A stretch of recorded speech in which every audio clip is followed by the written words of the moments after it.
नवरात्रोत्सवाच्या पहिल्याच दिवशी महाराष्ट्रात सर्वदूर तुफान पाऊस. बीड जालन्यात ढगफुटी सदृश्य पावसामुळे शेतीचं प्रचंड नुकसान. सोलापूर अहिल्यानगरमध्ये पावसाची धुवाधार बॅटिंग.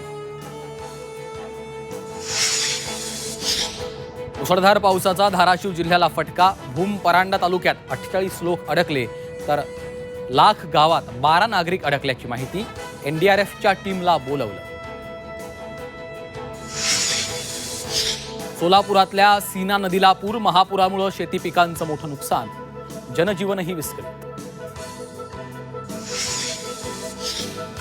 मुंबई मनपा निवडणुकांसाठी ठाकरे बंधूंचा फॉर्म्युला ठरल्याची सूत्रांची माहिती. मुंबईत 50-50 तर इतर ठिकाणी 60-40 फॉर्म्युला ठरल्याची माहिती. दिवाळीच्या आसपास युतीची घोषणा होणार असल्याची चर्चा.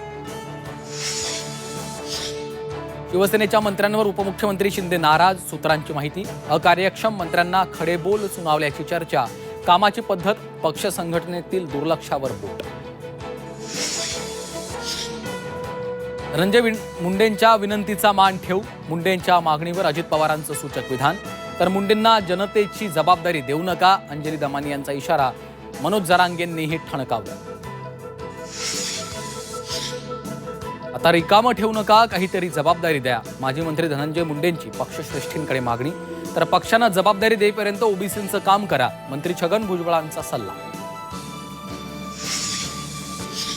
छगन भुजबळांच्या डोक्यावर जनतेचा नाही तर पापाचा हात. भुजबळांच्या आरोपांना जरांगेंचं उत्तर.